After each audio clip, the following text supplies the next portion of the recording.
Let me ask you something simple. Do you buy coffee every morning? Most people say, yeah, it's just $5. No big deal. But here's where that small habit becomes a big trap. Let's do the math, because I'm an accountant, and I can't help it. $5 a day, 5 days a week, that's $25 a week. Multiply that by 4 weeks in a month, you're at $100. Now look at it annually. $100 x to 12 dias, with $200 a year, and that's just weekdays. If you're grabbing coffee on weekends too, that number climbs even higher. Now, here's the thing. Most middle-class earners don't think in terms of yearly costs. They think in terms of daily comfort. It's only $5. But those $5, when multiplied by daily habits, quietly add up to thousands. And it's not just about coffee. It's the little luxuries we normalize. Lunch deliveries, subscriptions we don't use, Uber rides we could have avoided. When I sit with clients and go through their spending, they're shocked to realize how much of their income is leaking out through these small daily decisions. Here's what's happening. You're working 8 to 10 hours a day just to spend part of that income on convenience. It feels harmless, but it's what keeps people stuck in the rat race. Spending on things that make you feel good now, but leave you with nothing to show for it later. Imagine if you invested that same choosy $200 a year instead. Over 10 years, with compound interest, you could be looking at $15,000 or more just from skipping that daily latte. That's a vacation fund, a business startup, a down payment, all from cutting one habit most people don't even question. Now, I'm not saying never enjoy coffee. I'm saying be intentional. Buy that coffee on a weekend as a treat, not a daily routine. Brew at home, save money, and invest the difference. Because if you want to escape the rat race, it starts by taking control of the small decisions that shape your financial future. Let's talk about one of the most common middle-class traps. Buying a brand new car. On a loan. For most people, the mindset is simple.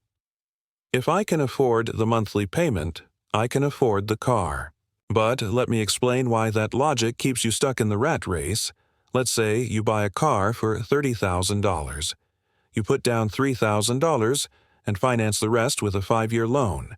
At a 6% interest rate, you're now paying around $520 a month. Over 5 years, you're not paying $27,000, you're paying closer to $32,000 total with interest. Now, here's where it gets worse. The second you drive that car off the lot, it depreciates by 10% to 20%. By the end of the first year, your $30,000 car might only be worth $24,000. You're paying more for something that's worth less every single day. And yet, this is seen as a sign of success.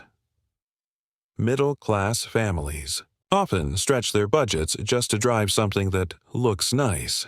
But under the hood, financially, they're under pressure. Car loan, full coverage insurance, maintenance, fuel, it all adds up.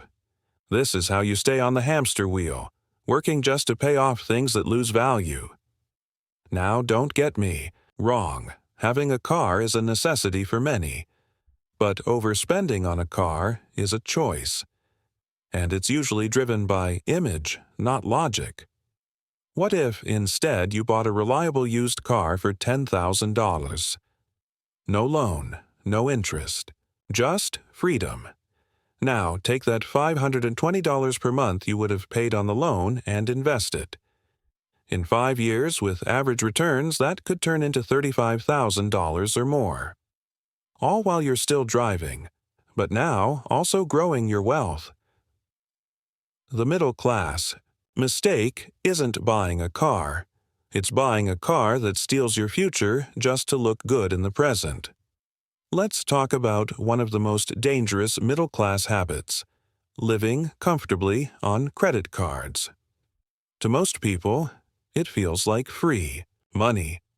Swipe now, Worry later. You earn points, cashback, and rewards. It feels smart, efficient, even responsible. But here's the truth from an accountant's perspective. That comfortable feeling is a financial illusion.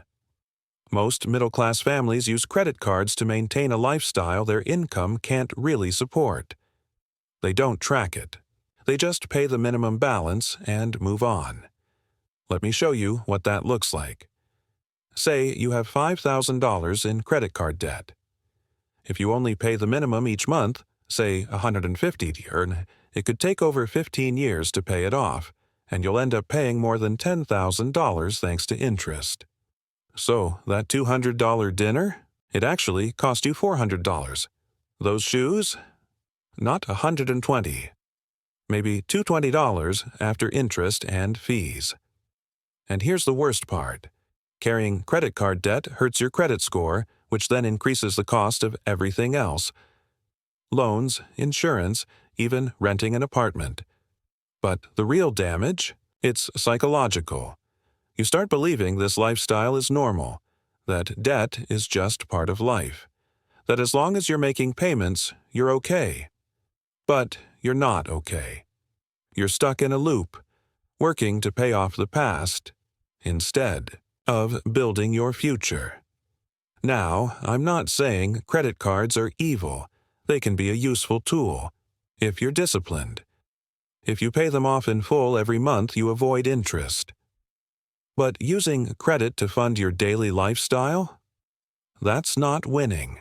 That's bleeding money. Buying a house is the dream, right? Own your own home. No more rent. Build equity. It's what everyone says, especially in the middle class. But here's what no one talks about. Owning a home can quietly become a financial prison. Let me explain. Most people don't buy a house. They buy a 30-year loan attached to one. They stretch their income to the max to afford the dream home. Nice neighborhood, bigger space, better status. But now, 40 to 50% of their income goes to just the mortgage.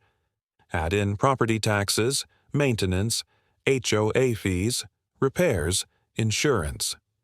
Suddenly, the home that was supposed to bring peace is causing financial anxiety. And the worst part, you're stuck. You can't easily move to a new city for a job. You can't downsize quickly, and if the housing market drops, you might owe more than your house is even worth.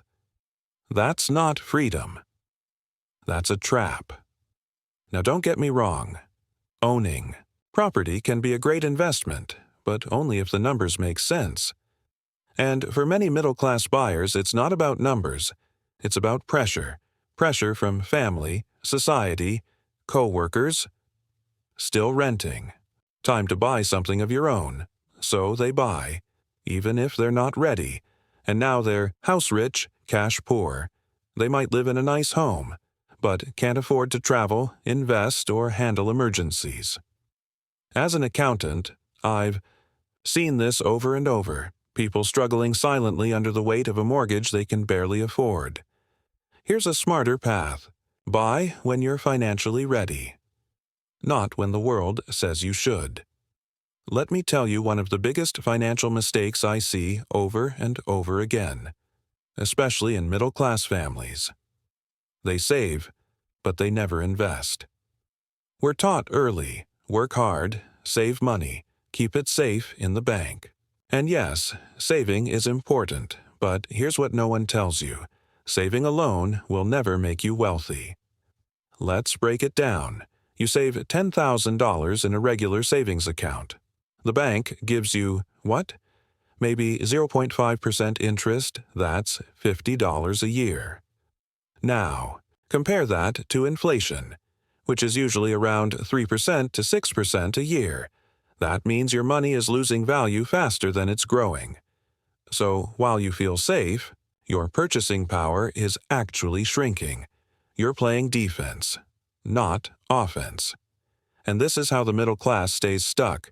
They work hard, they save diligently, but they never build assets that grow without them. Meanwhile, the wealthy, they use money to make more money. They invest in stocks, real estate, businesses. They understand compound interest, not just compound effort. Now, I'm not saying don't save. You need savings for emergencies, short-term goals, peace of mind. But if all your money is sitting in a savings account, you're missing out on the real game. Investing. Even small investments make a big difference over time.